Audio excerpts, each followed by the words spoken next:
Shalom, selamat malam Bapak Ibu, Saudara yang dikasihi Tuhan Yesus. Terima kasih untuk kehadirannya malam hari ini. Mari kita siapkan hati kita mau masuk di dalam hadirat Tuhan. Kita mau siapkan hati kita untuk memuji dan menyembah Dia. Mari kita hening sejenak.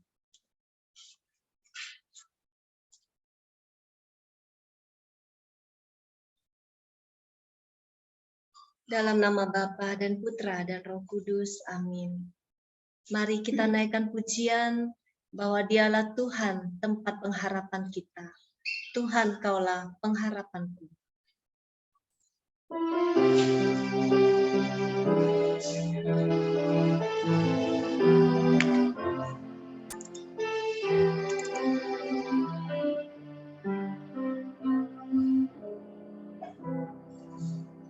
Tuhan, Kaulah pengharapanku. Percaya hanya kepadamu, amin. Yesus, Kaulah perlindunganku, Engkau yang selalu kupuji. Sekali lagi kita katakan, Tuhan, Kaulah pengharapanku. Ku percaya hanya kepadamu.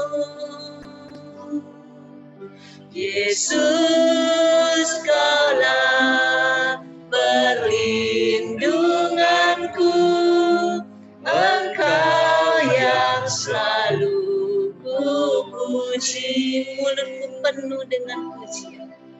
Mulutku penuh dengan pujian kepadamu, ya Yesus Tuhan.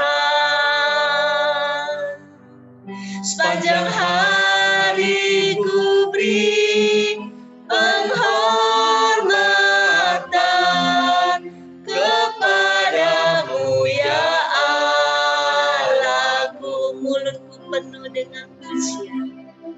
Mulutku penuh dengan pujian kepadamu, ya Yesus Tuhan.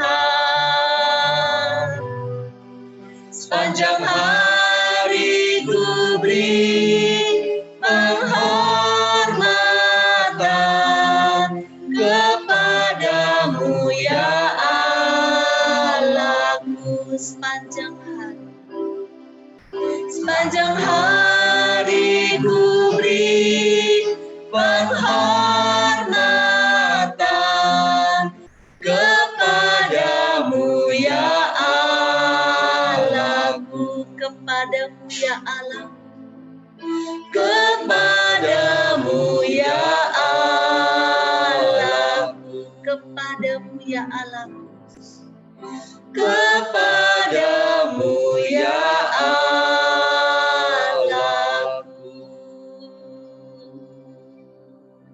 Benar Tuhan, kami mengucap syukur.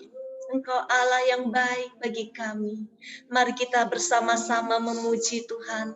Dia sungguh Allah yang baik bagi kita. Dia sungguh Allah yang layak untuk kita puji dan kita tinggikan. Kami bersyukur Tuhan, kami bersyukur. Engkau Allah yang baik. Engkau Allah yang kami puji dan kami sembah. Tempat kami menaruh pengharapan kami. Tempat perlindungan kami Tuhan.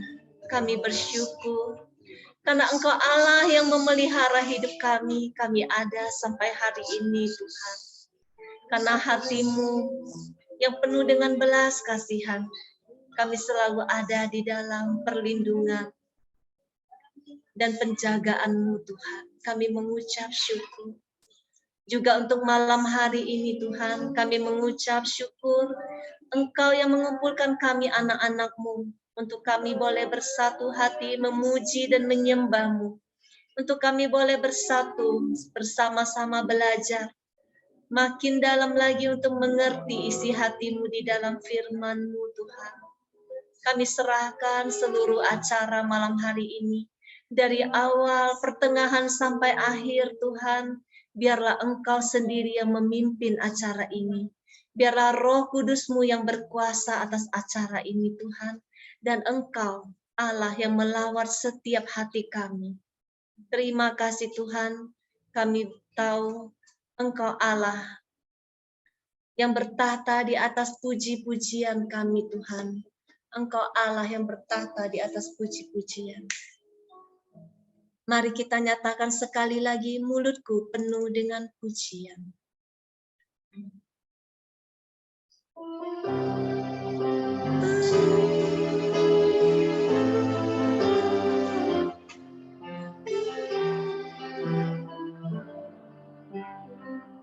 Mulutku penuh dengan pujian. Mulutku penuh dengan pujian kepadamu ya Yesus Tuhan. Panjang hari ku beri penghormatan kepadamu ya Allahku. Sekali lagi, mulutku penuh dengan pujian. Mulutku penuh dengan pujian kepadamu ya Yesus Tuhan. Sepanjang hari ku beri penghormatan kepadamu ya Allahku. Sepanjang hari ku beri penghormatan kepadamu ya Allahku. Kepadamu ya Allahku. Kepadamu ya Allahku. Kepadamu ya Allahku. Kepadamu ya Allahku. Terima kasih Tuhan, karena kami boleh menjadi anak-anak-Mu. Kami boleh masuk ke dalam rencana-Mu yang indah di dalam setiap kehidupan kami. Saat ini Tuhan, kami mau nyatakan iman kami, bahwa rencana-Mu adalah yang terindah dalam kehidupan kami. Mari kita nyatakan indah rencana-Mu.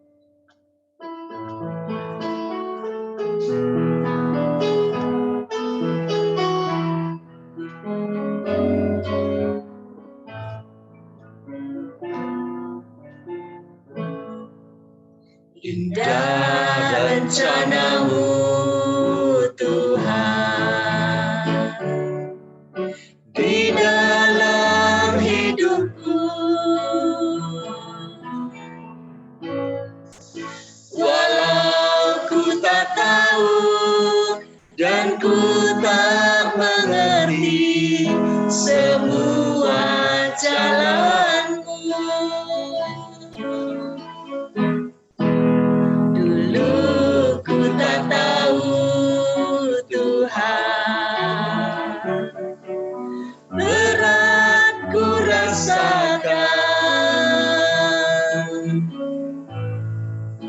Hati menderita dan ku tak berdaya menghadapi semua.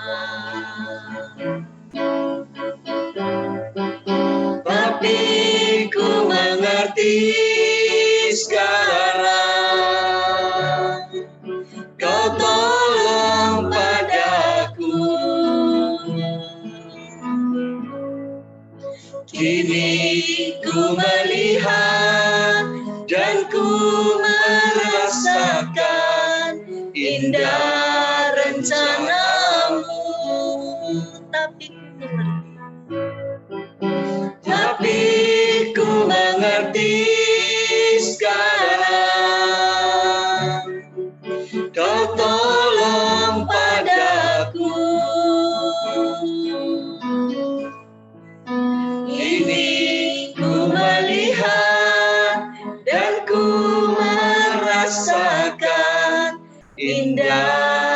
rencana-Mu. Kini ku melihat, kini ku melihat dan ku merasakan indah rencana-Mu. Amin Tuhan. Kami percaya rencana-Mu indah di dalam setiap apa yang terjadi dalam kehidupan kami Tuhan. Mungkin saat ini kami tidak mengerti, tetapi kami percaya ketika kami terus berjalan, kami akan dibuat mengerti apa yang menjadi rencana-Mu yang indah di dalam kehidupan kami Tuhan. Saat ini Tuhan kami rindu masuk lebih dalam lagi. Kami rindu mengalami hadirat-Mu yang lebih lagi, melawat setiap hati kami. Allah Roh Kudus, penuhi kami.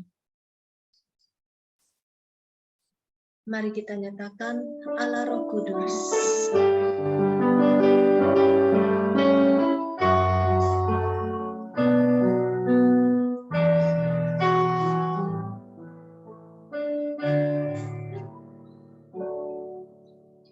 Allah Roh Kudus,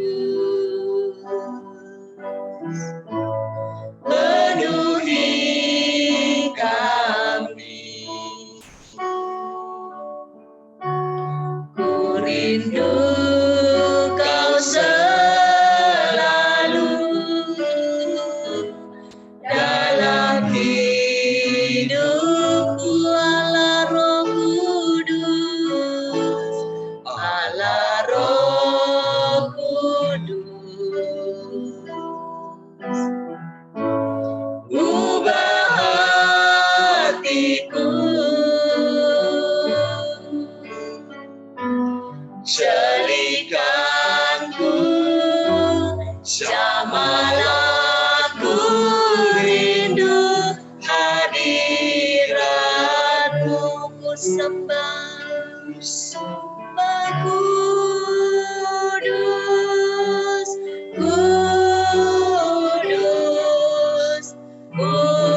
Kuduslah Tuhan, dan ku sanjung Kau mulia, mulia bagi-Mu Tuhan. Ku sembah Kudus, ku sembah Kudus,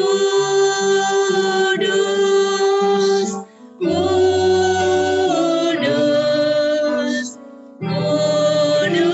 Kuduslah Tuhan, dan ku sanjung Kau mulia, mulia bagi-Mu Tuhan.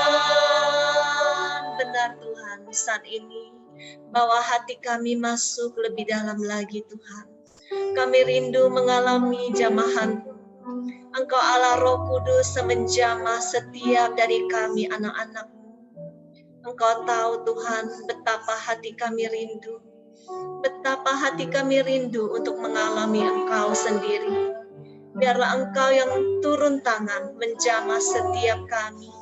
Engkau Allah yang turun tangan mengubah setiap hati kami, mencelikan kami, menjamah setiap kami, memulihkan setiap kami. Mari kita nyatakan sekali lagi dengan penuh iman, dengan penuh kerinduan. Allah Roh Kudus, penuhi kami.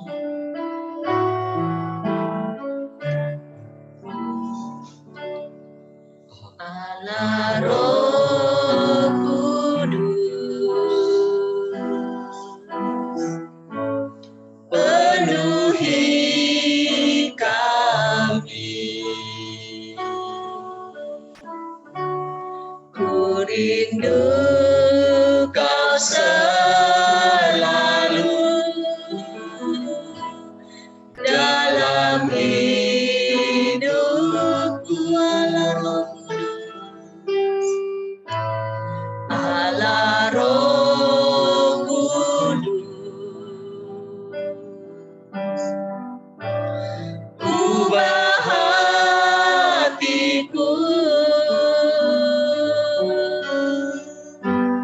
Jadikanku jamalah ku rindu hadiratmu. Ku sembah kudus, ku sembah kudus, kudus, kuduslah Tuhan, dan ku sanjung mulia, mulia bagimu Tuhan. Ku sembah kudus, ku sembah kudus, kudus, kuduslah Tuhan, dan ku sanjung mulia, mulia bagimu Tuhan. Ku sembah kudus, ku sembah kudus,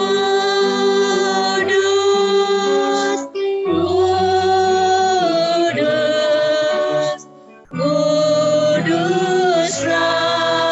Tuhan, dan ku sanjung mulia, mulia bagimu Tuhan, bagimu Tuhan, bagimu Tuhan, bagimu Tuhan, bagimu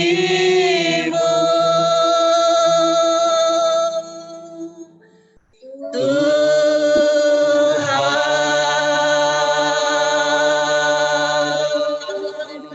Ya Bapa Syana Mayere, Kau Allah yang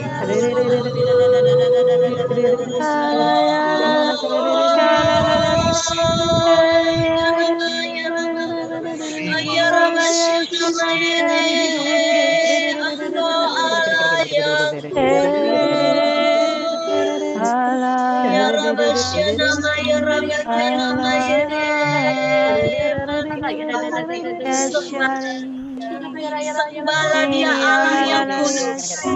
Maya Rabasyana Maya Rabakiana Maya Rabasyana Maya Rabakiana Maya Rabasyana Maya Rabakiana Maya Maya Rabasyana Maya Rabakiana Maya Rabasyana Maya Rabasyana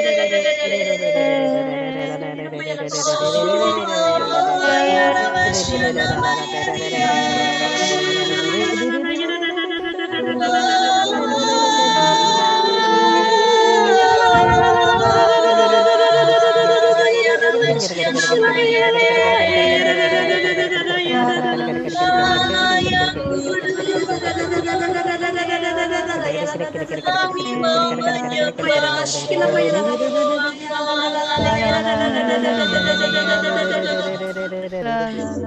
Oh ya Rabasyana Maya Rabasyana Maya Rabasyana Maya Rabasyana Maya Rabasyana Maya Rabasyana Maya Ya Rabasyana Maya Rabasyana Maya Rabasyana Maya Rabasyana Maya Rabasyana Maya Rabasyana Maya Rabasyana Maya Rabasyana Maya Rabasyana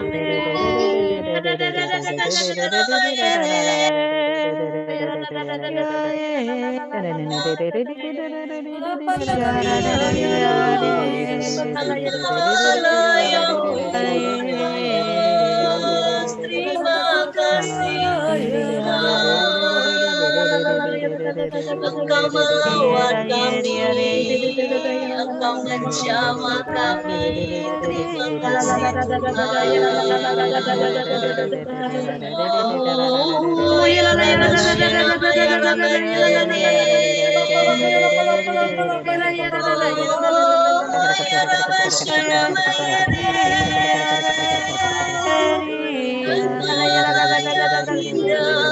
Terima kasih Tuhan. Terima kasih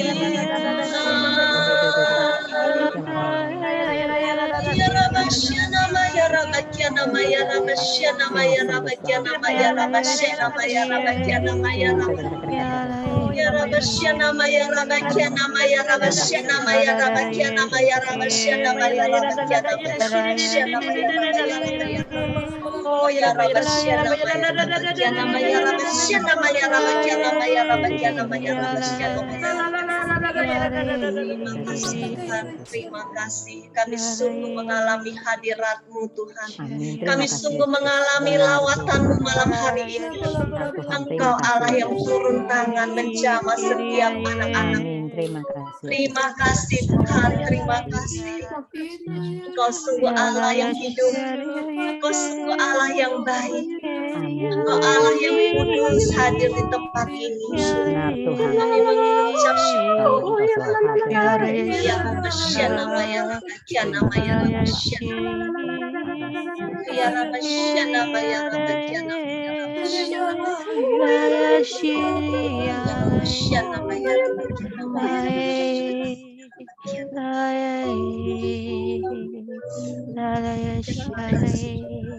Terima kasih. Terima kasih Tuhan. Terima kasih. Kami boleh mengalami Engkau. Engkau Allah yang kudus, yang hadir di tengah-tengah kami, melawat kami. Kami mengalami Tuhan, kami mengalami Engkau. Betapa indahnya tinggal di hadirat-Mu Tuhan. Kami sungguh mengalami indahnya hadirat-Mu malam hari ini. Kami bersyukur Tuhan. Kami bersyukur untuk semua lawatan-Mu malam hari ini. Saat ini kami mau bawa hati kami. Kami mau siapkan hati kami menjadi tanah yang subur untuk setiap firman-Mu malam hari ini. Biarlah firman-Mu Tuhan yang menjadi kekuatan bagi kehidupan kami. Mari kita nyatakan bagi Tuhan tak ada yang mustahil.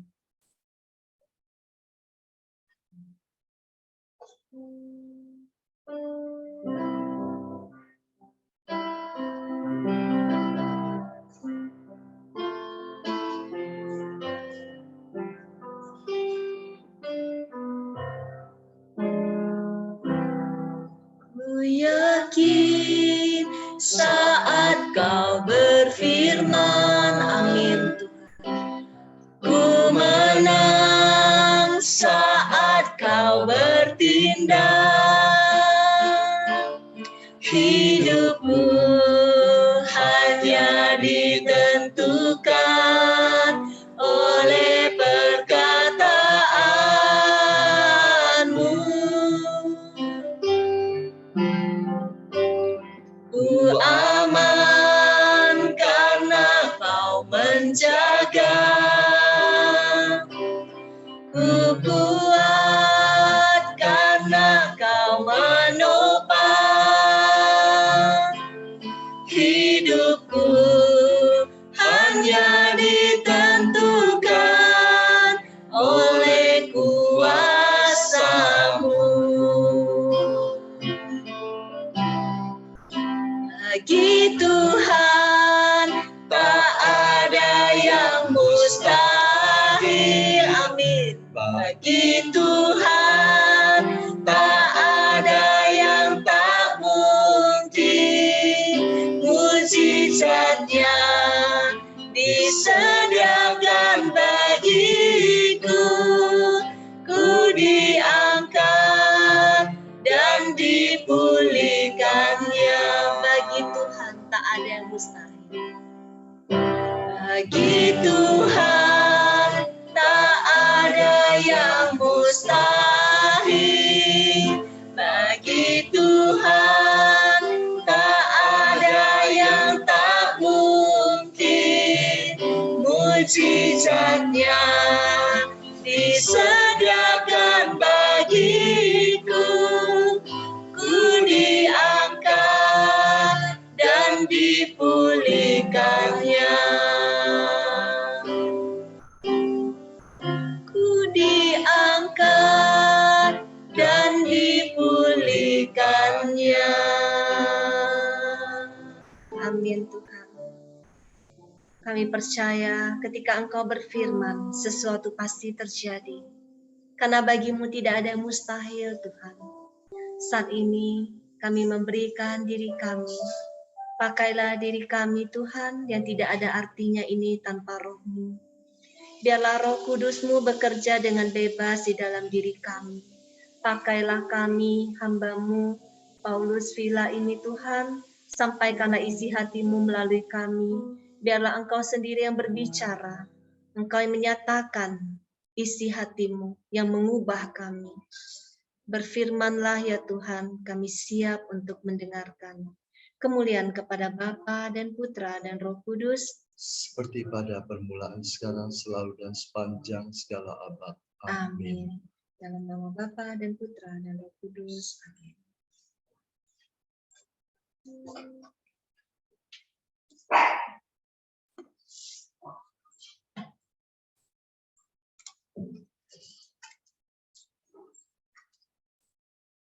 Selamat malam Bapak Ibu semuanya, suara saya jelas? Oke ya.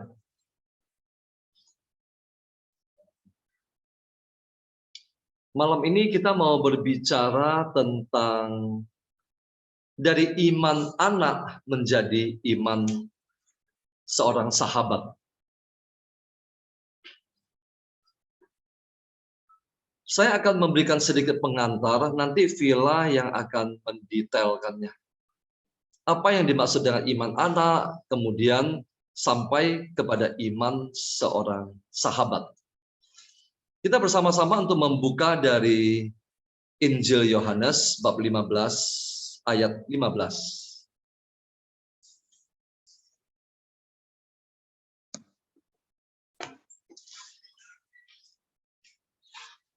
Injil Yohanes bab 15 ayat ke-15.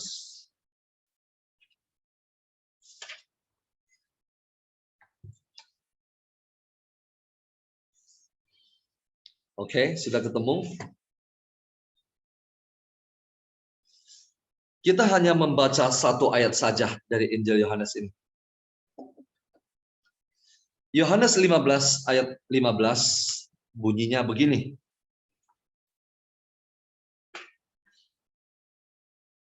Aku tidak menyebut kamu lagi hamba, sebab hamba tidak tahu apa yang diperbuat oleh tuannya. Tetapi aku menyebut kamu sahabat, karena aku telah memberitahukan kepada kamu segala sesuatu yang telah kudengar dari Bapakku. Demikianlah Injil Tuhan. Terpujilah Kristus. Kita tundukkan kepala. Selamat malam Bapa, Putra, dan Roh Kudus. Pada malam hari ini kami memohon kuasa Roh Kudus-Mu mengurapi kami. Mengurapi setiap jiwa yang mendengarkan sabda-Mu. Kami ingin belajar apa artinya iman seorang sahabat. Singkapkanlah misteri kerajaan surga. Sembunyikanlah hamba-Mu ini di belakang salib-Mu. Segala kuasa-kuasa yang tidak berasal daripada-Mu ya Tuhan. Saat ini kami perintahkan, enyahlah di dalam nama Yesus. Bersabdalah ya Tuhan, kami siap mendengarkan. Amin.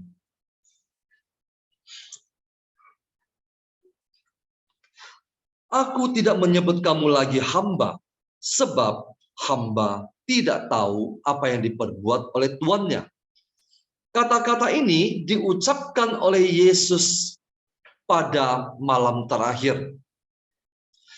Jadi rentetan dari perikop-perikop ini adalah kata-kata yang diucapkan Yesus, pengajaran Yesus pada malam mendekati sakratul maut.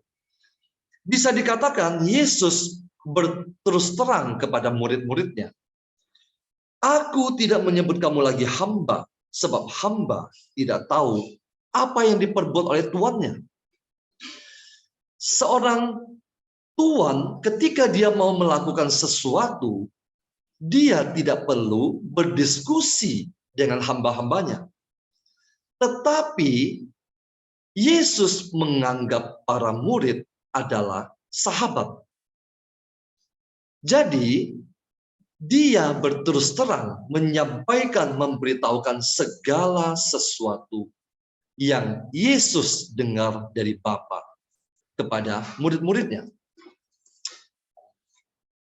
Karena kita berbicara tentang iman, nanti Villa akan menjelaskan tentang dari iman seorang anak, murid, kemudian hamba, kemudian sahabat. Saya mau mengajak kita untuk melihat dari Perjanjian Lama, ada satu sosok yang sangat-sangat kita teladani, yaitu Abraham. Abraham adalah bapa orang beriman. Di dalam surat Yakobus 2 ayat ke-23 dikatakan, karena itu Abraham disebut sahabat Allah. Kenapa Abraham disebut sebagai sahabat Allah? Karena Allah menceritakan segala sesuatu kepada Abraham. Allah berdiskusi dengan Abraham, dan Abraham bisa tawar-menawar dengan Allah. Coba kita membuka sekilas dari kitab Kejadian 18. Saya akan membacakan Kejadian bab 18.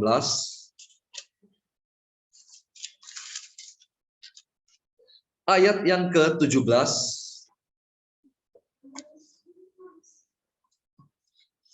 Kejadian 18 ayat yang ke-17.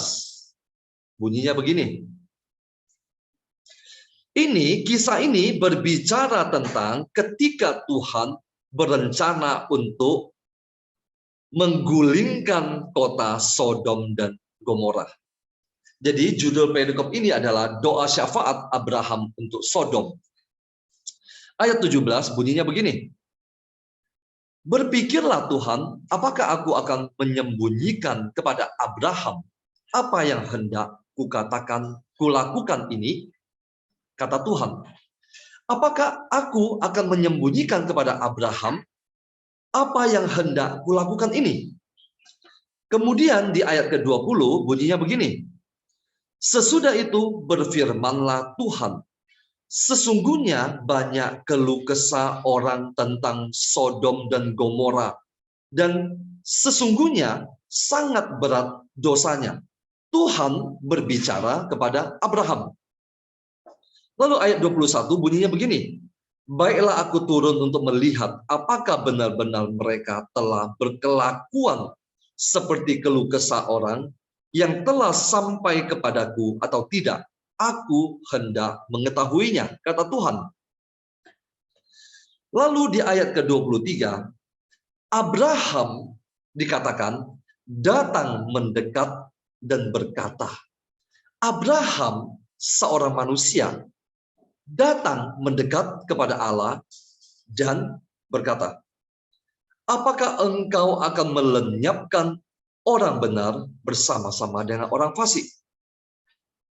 Jadi, kisah ini bercerita tentang Allah akan menghancurkan kota Sodom. Tetapi karena Abraham mempunyai seorang keponakan yang bernama Lot di kota Sodom itu, Abraham datang mendekat kepada Tuhan dan berkata demikian, apakah engkau, Tuhan yang maha adil, akan melenyapkan orang benar bersama-sama dengan orang fasik? Lalu singkat cerita, kisah ini yang kita semua tahu adalah bagaimana Abraham berani tawar-menawar dengan Allah. Pertama, Abraham mengatakan, seandainya ada 50 orang di kota ini, apakah engkau akan menghancurkan? Tuhan mengatakan, oh tidak. Lalu kemudian Abraham berpikir-pikir, 50 orang kelihatannya tidak cukup. Abraham mulai menurutkan, Tuhan bagaimana kalau 45? Tuhan mengatakan, oh tidak, saya hancurkan kalau ada 45.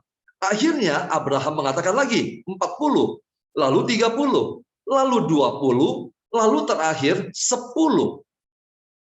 Dan seperti yang kita ketahui, ternyata di kota Sodom itu tidak mencapai 10 orang benar. Yang ada hanya Lot, istrinya, dan kedua anaknya. Bahkan istrinya pun akhirnya tidak selamat. Cuman 3 orang saja. Nah, yang mau saya sampaikan apa di sini, yang Alkitab mau singkapkan kepada kita adalah Allah menganggap Abraham adalah sahabatnya. Karena itu Allah tidak mau menyembunyikan sesuatu kepada sahabatnya, yaitu Abraham. Kemudian yang kedua adalah Abraham adalah sahabat Allah. Karena Abraham adalah sahabat Allah, maka Abraham berani, tanda kutip, tawar-menawar dengan Allah. Kenapa? Karena Allah adalah sahabatnya. 50 Tuhan, 45, dan seterusnya. Bahkan sampai 10. Dan Tuhan tidak marah sedikit pun. Kenapa? Karena Abraham adalah sahabat Allah. Itu adalah tokoh pertama yang saya berikan contoh. Sekarang saya mau masuk ke dalam contoh yang kedua. Siapa? Musa. Di dalam Keluaran 33, kalau kita baca ayat 11 sampai 23, Keluaran 33. Silakan Bapak Ibu boleh membukanya. Keluaran 33 ayat 11. Dan Tuhan berbicara kepada Musa dengan berhadapan muka, seperti seseorang berbicara kepada temannya. Tuhan Allah yang begitu tinggi, begitu besar, begitu maha kuasa, berbicara dengan seorang manusia yang bernama Musa, berhadap-hadapan seperti seseorang berbicara kepada temannya atau sahabatnya.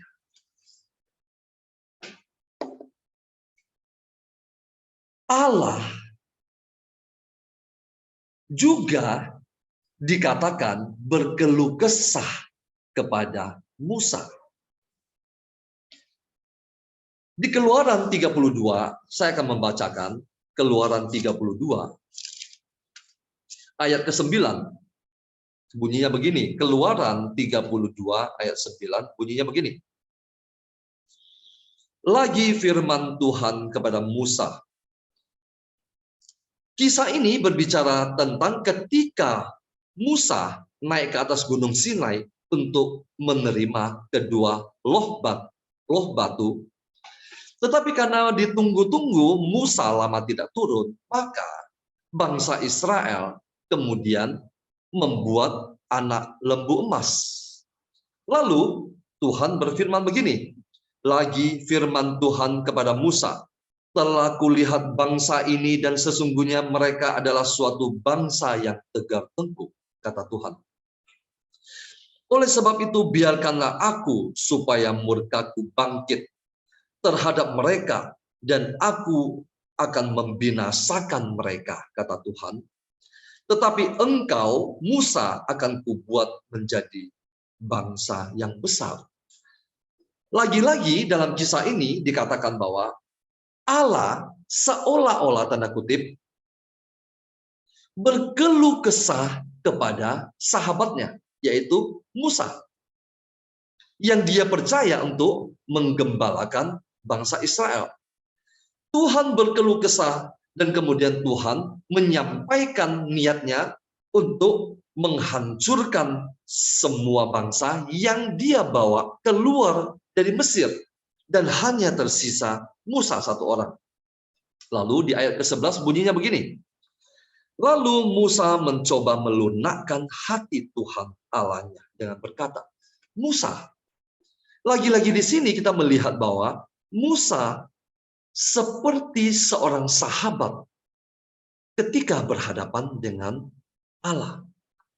Dia berkata begini, Musa, mengapakah Tuhan murkamu bangkit terhadap umatmu yang telah kau bawa keluar dari tanah Mesir dengan kekuatan yang besar dan dengan tangan yang kuat. Dan kita semua tahu bahwa betapa susahnya Allah membawa bangsa Israel keluar dari Mesir melewati Laut Merah.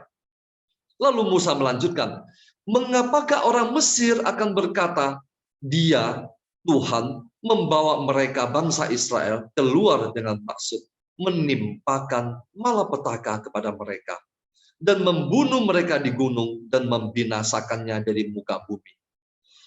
Lalu Musa melanjutkan, berbaliklah dari murkamu yang menyala-nyala itu dan menyesalkanlah malapetaka yang hendak kau datangkan kepada umatmu.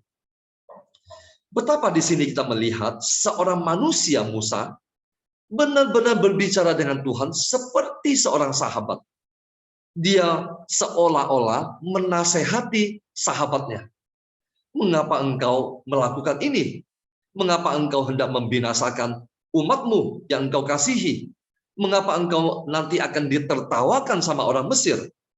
Lalu di ayat ke-13. Ingatlah kepada Abraham, Ishak, dan Israel, hamba-hambamu itu. Kemudian di ayat ke-14 dikatakan begini, dan menyesallah Tuhan karena malapetaka yang dirancangkannya atas umatnya. Lagi-lagi di sini kita melihat betapa Tuhan yang tadinya murka, yang tadinya amarahnya meluap-luap, sekarang dengan beberapa kalimat dari seorang manusia yang bernama Musa, akhirnya menyesallah Tuhan karena malapetaka yang dirancangkannya kepada umatnya. Sehingga Tuhan tidak jadi membinasakan bangsa Israel karena mereka membuat lembu dari emas. Apa yang mau disampaikan di sini, Bapak Ibu? Abraham, Musa, mereka adalah sahabat-sahabat Allah. Seorang anak, kita punya anak, saya punya anak. Anak saya statusnya memang anak. Dan dia adalah ahli waris saya. Tetapi belum tentu seorang anak saya itu bisa menjadi sahabat saya. Dia memang anak saya. Tetapi belum tentu dia bisa menjadi sahabat saya. Tetapi alangkah bahagianya saya jikalau anak saya bisa menjadi sahabat saya. Betul? Saya bisa berdiskusi dengan dia, dia bisa bercerita dengan saya. Kalau saya merasakan sesuatu, saya bisa berkeluh kesah kepada dia, dan dia bisa memberikan masukan kepada saya. Itu artinya seorang sahabat. Jadi kalau nanti film akan menjelaskan tentang iman anak, murid, hamba, kemudian sahabat, bukan berarti sahabat di sini berbicara tentang status. Kalau berbicara tentang status, mempelai itu pasti paling tinggi. Sorry, tadi saya melupakan satu. Anak, murid, hamba, mempelai, baru sahabat. Jadi, sahabat di sini bukan berarti hubungan saya dengan sahabat saya di luar. Tentu saja hubungan kita dengan mempelai, dengan pasangan kita yang paling dekat. Tetapi sahabat di sini berbicara tentang sifat. Saya kasih contoh lagi. Kita mempunyai istri. Ibu-ibu mempunyai suami. Suami atau istri pasangan kita adalah orang yang paling dekat dengan kita, betul? Yang paling intim dengan kita. Tetapi seorang istri atau seorang suami belum tentu bisa menjadi sahabat bagi kita, betul? Belum tentu ketika saya ingin berkeluh kesah, saya bisa berkeluh kesah kepada istri saya. Belum tentu. Karena belum tentu dia mau mendengarkan dengan sepenuh hati. Tetapi apabila istri saya juga berlaku seperti seorang sahabat bagi saya, maka betapa bahagianya saya. Mempelai saya, istri saya, juga seorang sahabat. Artinya, saya bisa berkeluh kesah kepada dia, saya bisa curhat dengan dia, dan dia bisa curhat dengan saya.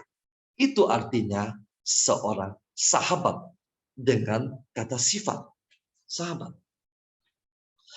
Jadi ketika Yesus berkata, aku tidak menyebut kamu lagi hamba. Kamu bukan hamba, tetapi kamu adalah sahabat. Berarti apa? Tuhan ketika dia sudah menganggap kita sebagai seorang sahabat dia, ketika iman kita sudah sampai pada tahap menjadi sahabat Allah, maka Allah akan berbicara kepada kita tentang proyek-proyek, tentang rencana-rencana yang hendak dia lakukan bersama-sama dengan kita. Terima kasih. Tuhan Yesus memberkati.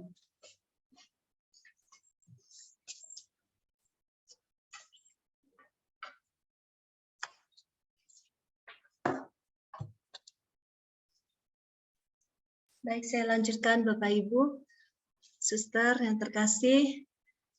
Kita lanjutkan tentang level iman. Perjumpaan kita dengan Tuhan melalui level iman dari anak sampai kepada sahabat. Saya mulai dengan iman anak. Seorang anak ada di dalam keluarga, memiliki orang tua. Demikian juga kita saat kita menjadi anaknya. Kita menjadi anggota keluarga kerajaan Allah, dan dia sebagai Bapa. Di iman anak, kita mengalami perjumpaan dengan Bapa yang mengasihi kita. Di level iman ini, kita merasakan kasih-Nya begitu nyata. Apa yang kita doakan terjawab. Doa kita di level iman ini juga sering ngotot. Apa yang kita mau, itulah yang harus Tuhan penuhi.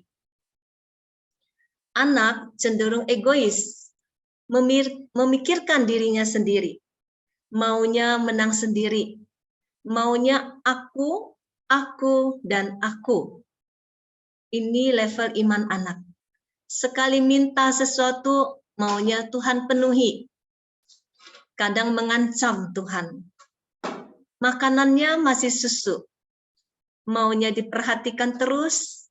Secara rohani, level iman anak ini masih manusia daging.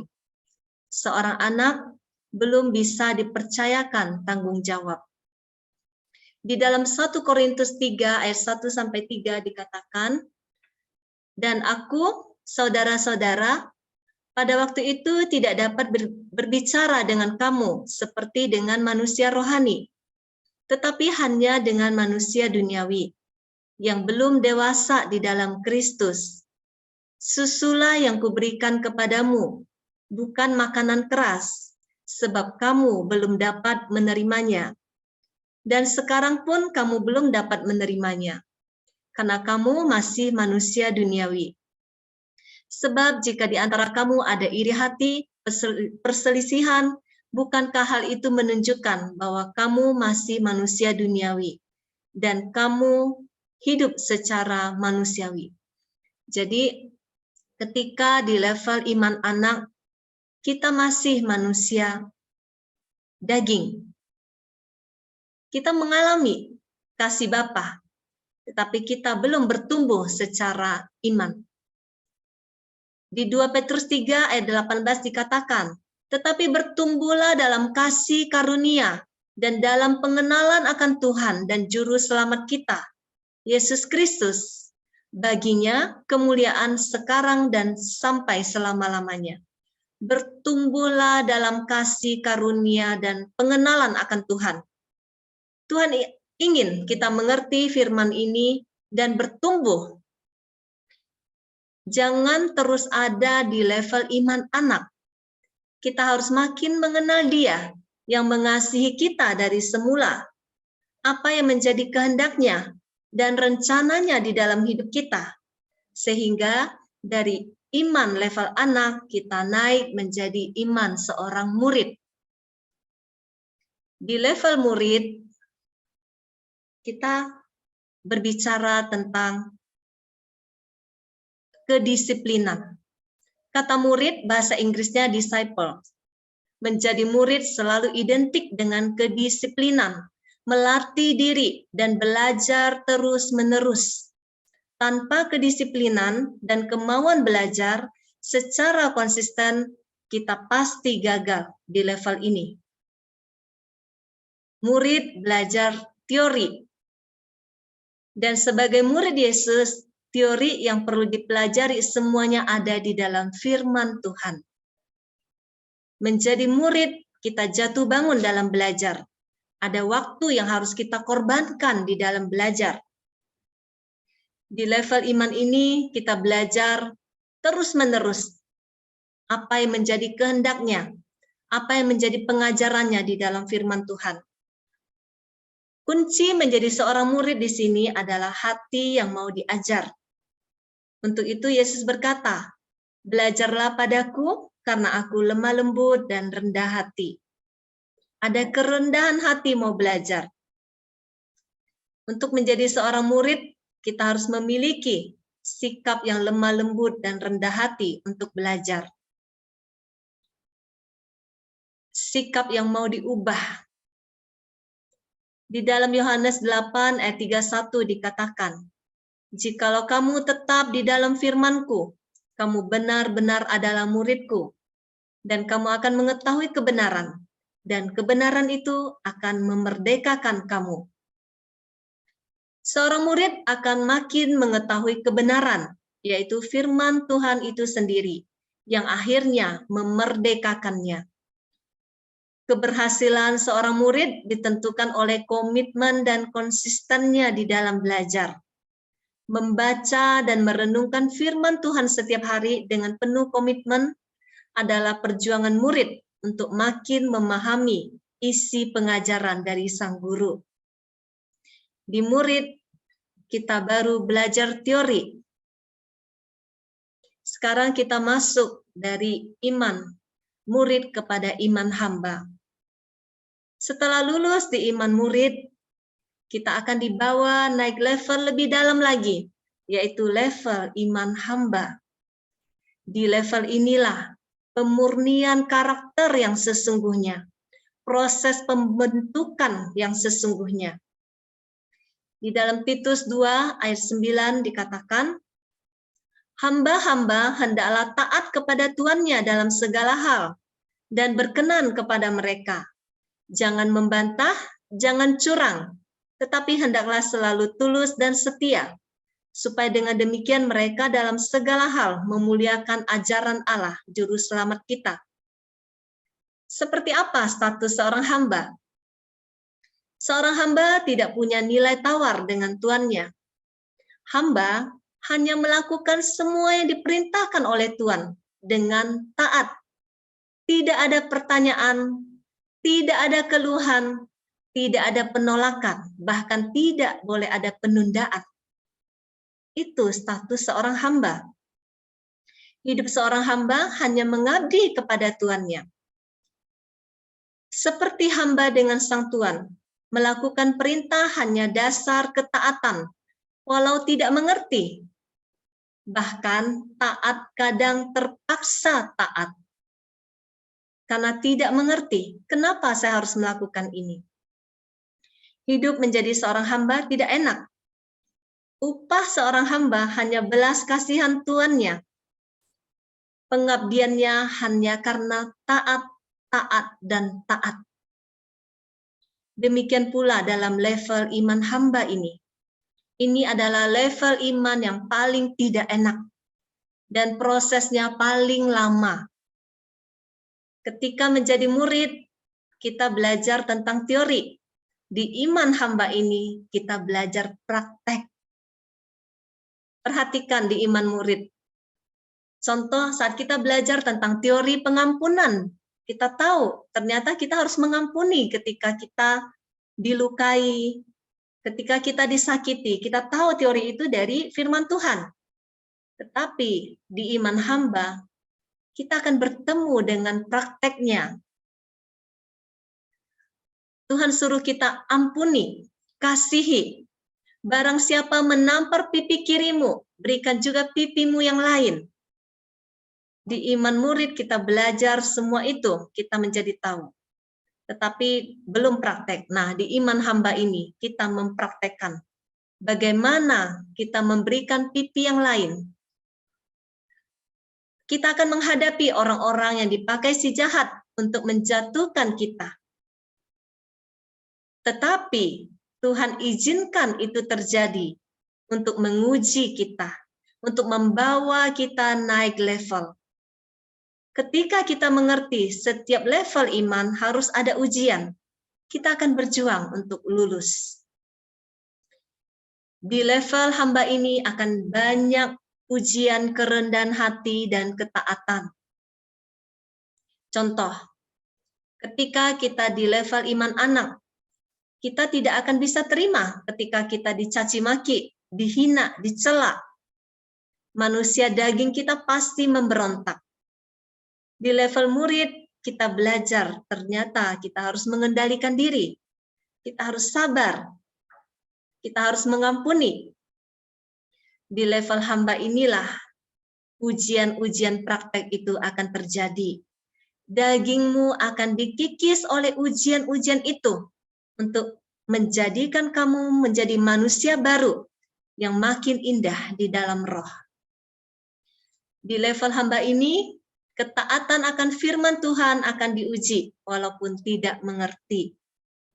Proses merendahkan hati, meruntuhkan ego, pembentukan karakter, diuji dalam kesetiaan dan ketaatan. Proses merontokkan daging menuju hidup di dalam roh. Nah, kenapa tentang level iman ini sangat-sangat penting untuk kita tahu?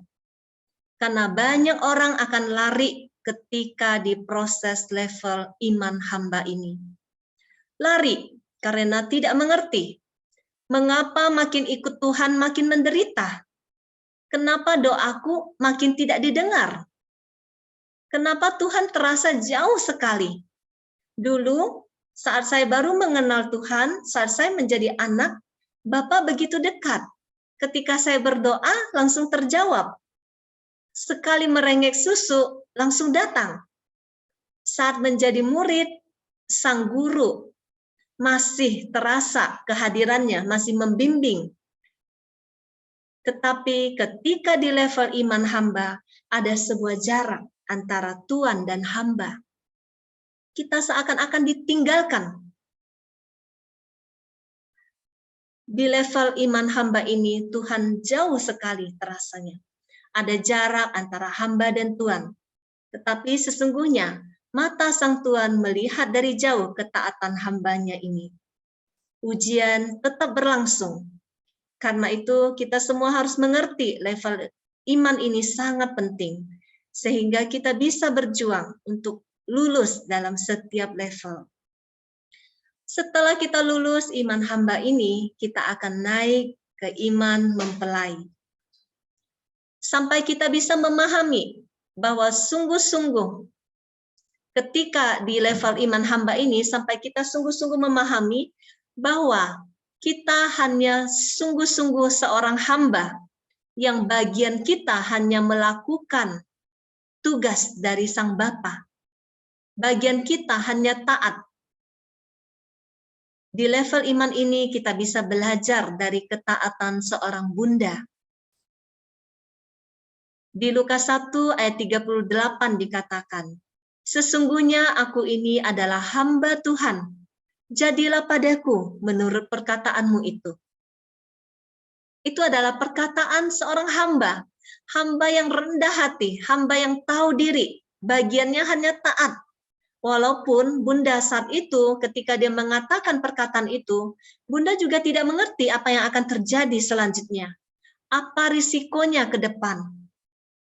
hanya ketaatan dan kerendahan hati menempatkan diri sebagai seorang hamba. Itu iman di level hamba. Kita masuk, setelah kita lulus, kita akan dibawa masuk kepada iman mempelai. Semakin kita naik level iman ini, semakin kedagingan kita dirontokkan. Di level iman hamba tadi adalah perontokan daging-daging kita.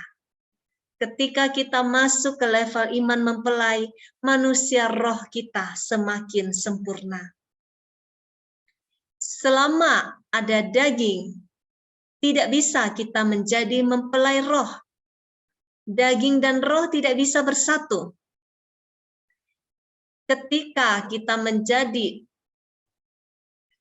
kita masuk level iman mempelai ini, disitulah ada penyatuan ikatan pernikahan roh kita dengan rohnya. Kita menjadi mempelai dari Sang Kristus itu sendiri. Jadi, tadi dikatakan di level iman hamba, mungkin ada banyak hal yang kita terpaksa taat, terpaksa rela, karena firman Tuhan suruh begitu. Terpaksa melakukan apa yang Tuhan mau, sambil bercucuran air mata, karena modal ketaatan kepada Sang Tuhan. Tetapi tidak mengerti kenapa aku harus taat. Kenapa aku harus bertahan? Contoh misalnya di dalam pernikahan. Tuhan bilang apa yang dipersatukan Tuhan tidak boleh diceraikan manusia. Tetapi kenyataannya itu berat. Kenyataannya kita bertanya-tanya, kenapa Tuhan aku harus bertahan? Sampai kapan Tuhan aku harus bertahan? Hamba taat karena tahu Tuannya yang memberi perintah. Tetapi belum tentu tahu apa tujuan Sang Tuhan. Tapi di iman mempelai, kita melakukan sesuatu untuk Sang mempelai, bukan lagi dasar terpaksa, bukan lagi dasarnya ketaatan karena terpaksa, tetapi taat karena cinta. Kita naik level dari iman hamba yang terpaksa taat, yang tidak mengerti, kita naik level menjadi iman Sang mempelai. Kita melakukan ketaatan itu karena cinta kepada Sang mempelai. Karena ingin membahagiakan Sang mempelai. Coba kita perhatikan mempelai yang sedang menikah, ketika ditanya, apakah engkau bersedia menjadi pasangan ini? Jawabannya, yes, I do. Dengan penuh sukacita, dengan penuh cinta, dengan hati yang berbunga-bunga karena cinta. Pasangan yang menikah selalu ingin saling membahagiakan, memberikan hidup hanya untuk satu orang. Saya coba analogikan dengan mempelai secara dunia, yaitu pernikahan kita dengan pasangan. Syarat untuk menjadi mempelai dalam sebuah pernikahan adalah ketika kita dewasa. Anak-anak tidak bisa menjadi seorang mempelai. Begitu juga dengan iman mempelai di sini. Di sini kita sudah dewasa secara rohani. Kita mengenal dan mengasihi dan memberikan diri seutuhnya kepada mempelai yang kita pilih, yaitu Kristus sendiri. Sebuah pernikahan adalah dua pasang kekasih yang saling mengasihi, bukan bertepuk sebelah tangan. Tidak ada keterpaksaan. Yang ada hanya cinta. Di iman mempelai, bukan hanya Tuhan yang mengasihi kita, tetapi Tuhan juga mengalami kasih kita yang paling indah untuk Dia. Di Efesus 4 ayat 13 dikatakan, sampai kita semua telah mencapai kesatuan iman dan pengetahuan yang benar tentang anak Allah, kedewasaan penuh, dan tingkat pertumbuhan yang sesuai dengan kepenuhan Kristus. Jadi, ada kedewasaan secara rohani. Hubungan pernikahan adalah sebuah komitmen dan pemberian diri seutuhnya sampai akhir. Tidak ada lagi pribadi lain yang ingin kita lirik ketika kita memutuskan untuk menjadi mempelai seseorang. Hidupku kuserahkan hanya untuk dia seorang. Itulah mempelai. Seorang mempelai menjaga kekudusan hidupnya hanya untuk satu orang. Ketika kita menyadari bahwa hidup kita bukan lagi milik kita, tetapi milik Tuhan. Seperti di ayat ini, di Galatia 2 ayat 20. Namun aku hidup, tetapi bukan lagi aku sendiri yang hidup, melainkan Kristus yang hidup di dalam aku. Di level iman mempelai ini, seseorang tidak takut lagi dengan kematian. Karena seperti Santo Paulus dalam suratnya di Roma dikatakan, di Roma 14 ayat 8, sebab jika kita hidup untuk Tuhan. Dan jika kita mati untuk Tuhan. Jadi baik hidup atau mati, kita adalah milik Tuhan. Di sini adalah iman level mempelai. Kita menjadi milik Tuhan seutuhnya. Ada sebuah penyatuan dan menjadi milik Sang Ilahi sebagai mempelai, baik di dunia ini maupun setelah hidup di dunia ini. Bahkan kematian itu tidak sanggup memisahkan kita. Kita setelah masuk ke iman mempelai, kita naik lagi menjadi iman sahabat. Seperti yang tadi dibacakan di Yohanes 15 ayat 15 dikatakan, Aku tidak menyebut kamu lagi hamba, sebab hamba tidak tahu apa yang diperbuat oleh tuannya. Tetapi aku menyebut kamu sahabat, karena aku telah memberitahukan kepada kamu segala sesuatu yang telah kudengar dari Bapakku. Tadi kita sudah bahas di level hamba, banyak hal kita tidak mengerti. Kenapa Tuhan suruh lakukan ini dan itu sesuai dengan firman Tuhan. Tetapi di level sahabat, banyak hal Tuhan bukakan dan membuat kita mengerti. Seperti lagu tadi. Dulu ku tak tahu Tuhan. Dulu ku tak tahu, berat ku rasakan. Jadi ketika kita tidak mengerti, kita menjalani kehidupan ini dengan berat. Karena kita tidak mengerti apa yang menjadi rencana indah Tuhan di balik semuanya itu. Di level iman sahabat, Tuhan memberitahukan kepada kita. Tuhan bukakan misteri. Jadi, di level iman sahabat ini, semua itu terbuka. Kita mengerti maksud dan rencana Tuhan dari semua yang kita alami. Sehingga kita melakukan kehendaknya, bukan lagi dengan hati yang berat, tetapi dengan penuh sukacita.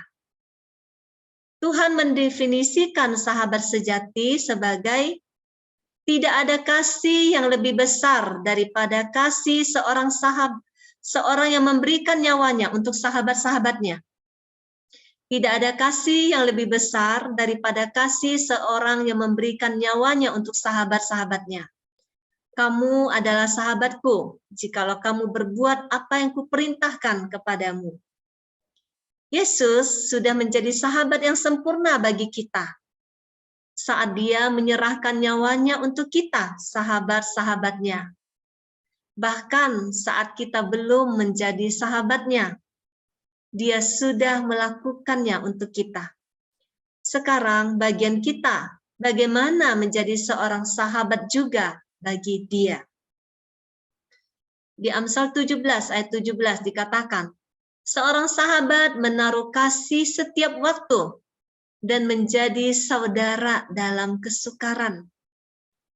Seorang sahabat menaruh kasih setiap waktu. Seorang sahabat mengerti hati sahabatnya, sedang bersuka cita atau sedang berduka cita. Demikian juga di level iman sahabat ini.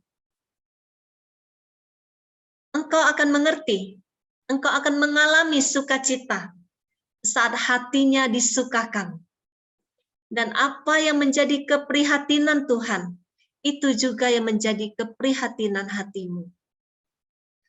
Ketika di iman sahabat ini, Allah bisa berbagi beban dengan kita. Bahkan yang tadi kita dengar, di kisah Abraham yang disebut sebagai sahabat Allah, Allah memberitahu Abraham bahwa sudah ada rencana untuk membinasakan kota Sodom dan Gomora. Tuhan berdiskusi, Tuhan memberitahukan rencananya yang belum terjadi kepada sahabatnya, yaitu Abraham. Dan bagaimana kita melihat Abraham bisa bernegosiasi dengan Allah, seperti dengan seorang sahabat. Seorang sahabat tidak menyembunyikan sesuatu yang penting kepada sahabatnya. Di Mazmur 25 ayat 14 dikatakan juga, Tuhan bergaul karib dengan orang yang takut akan Dia. Tuhan bergaul karib dengan orang yang takut akan Dia, dan perjanjiannya diberitahukannya kepada mereka. Ada misteri-misteri, ada rencana-rencana, ada janji-janji yang diberitahukannya kepada sahabatnya. Tadi dikatakan, kamu adalah sahabatku jikalau kamu berbuat apa yang kuperintahkan kepadamu. Tuhan Yesus ingin menjadikan kita semua sebagai sahabat-sahabatnya, yaitu orang-orang yang mau berbuat apa yang Tuhan perintahkan, bukan lagi dengan hati yang terpaksa, bukan lagi karena takut dihukum, tetapi dengan hati yang penuh cinta sebagai seorang sahabat. Karena itu dia sangat mengharapkan kita semua sampai pada level iman sahabat ini. Di level inilah Tuhan bisa berbagi beban dengan kita dan mempercayakan pekerjaannya yang masih harus dilanjutkan di dunia ini melalui kita, yaitu keselamatan jiwa-jiwa yang dikasihinya, terutama orang-orang yang Tuhan percayakan, orang-orang terdekat yang ada di sekitar kita. Mari kita berjuang terus untuk naik level iman ini, dari iman anak, iman murid, iman hamba, iman mempelai, sampai kepada iman sahabat. Kita akan dimampukan melakukan pekerjaan-pekerjaan yang Dia lakukan di dunia ini ketika kita sampai di level iman sahabat. Kita akan melakukan ini dengan penuh sukacita, sambil menantikan kebahagiaan kekal bersama Dia di surga. Amin. Tuhan Yesus memberkati.